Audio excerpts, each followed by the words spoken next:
ရာဇဂျိုပြည်၏တစ်ဖက်စွန်း၌အလွန်ဆင်းရဲသောပုံနာလင်များနှစ်ဦးနေထိုင်ကြသည်နေ့စဉ်ရုန်းကန်လုပ်ကန်ရတော့လဲတနေ့စားဖို့တောင်မလုံလောက်သောဘဝဖြင့်အခက်ခဲကြတွင်အသက်မွေးကြရသည်ကာကဝလိယပုံနာသည်နက်နက်တိုင်းတောသို့သွားကာထင်းခွေ၍ရောင်းချပြီးရသမျှငွေဖြင့်စံနှဲငယ်ဝယ်ယူလာသည်သူ၏ဇနီးသည်လည်းသူတစ်ပါးအိမ်၌အလုတ်ကျန်းလုပ်ကာအိမ်တော်ဘဝကိုထိမ့်သိမ်းနေခဲ့သည်တနေ့တွင်အရှင်သာရိပုတ္တရာသည်နိရောဓသမပတ်မှထ၍ဤဆင်းရဲလင်မယားတို့၏ကုသိုလ်ခွင့်ကိုမြင်တော်မူသည်ထို့ကြောင့်သူတို့အိမ်သို့ဆွမ်းခံကြွလာတော်မူခဲ့သည်အိမ်၌ရှိသမျှတအိုးတည်းသောယာကုကိုသူဆင်းရဲမကကြီးညိုသရဖြင့်အရှင်မြတ်အားလှူဒန်းလိုက်သည်ထိုခဏ၌သူမ၏နှလုံးသားတွင်ကုသိုလ်၏အလင်းရောင်ပွင့်လန်းလာခဲ့သည်ဤအလှကြောင့်ဒုက္ခအပေါင်းမှလွတ်မြောက်ရပါစေဟုဆုတောင်းလိုက်စဉ်အရှင်သာရိပုတ္တရာကလည်းမေတ္တာပြေဝစွာဆုပေးတော်မူခဲ့သည်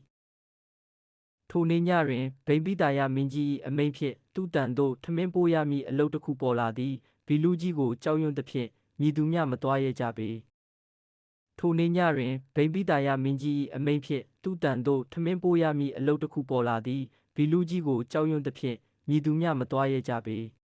သို့သောကာကဝလိယ၏ဇနီးသည်တတိရှိစွာတာဝန်ယူကာညအမောင်ထဲသို့တယောက်တည်းထွက်ခွာသွားခဲ့သည်သူမ၏နှလုံးသား၌တရားနှင့်ဉာဏ်ပညာသာရှိနေခဲ့သည်ဒီကရာလဘီလူနှင့်တွေ့သောအခါသူမသည်မကြောက်ရွံ့ပဲဉာဏ်ပညာဖြင့်ပြောဆိုနိုင်ခဲ့သည်ထိုမှတဆင့်သူမနတ်မင်း၏ကျေးဇူးတော်ကိုရရှိခဲ့လေသည်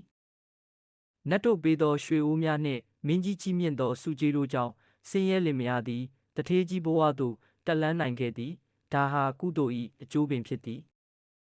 စီးစိမ်ချမ်းသာရလာတော့လဲသူတို့သည်ကျေးဇူးရှင်အရှင်သာရိပုတ္တရာကိုမမေ့ကြနေစဉ်တန်ဃာတော်များအားလှူဒန်းကာကုသိုလ်မြတ်ကိုဆက်လက်ပြုလုပ်ကြသည်တရားစိတ်တစ်ချက်ကဘဝတစ်ခုလုံးကိုပြောင်းလဲစေနိုင်ကြောင်းကာကဝလိယသူထေးကြီးအဖြစ်ကသက်သေပြနေပါသည်ဘလို့ကာတွန်းလေးတွေကြိုက်လဲကောမန့်မှာရေးခဲ့အောင်တော့ကျွန်တော်ကတော့ကာတွန်းတင်ဆက်သူစန်းဝင်းထုံပါပရိသတ်များစိတ်အေးချမ်းပျော်ရွှင်ကြပါစေ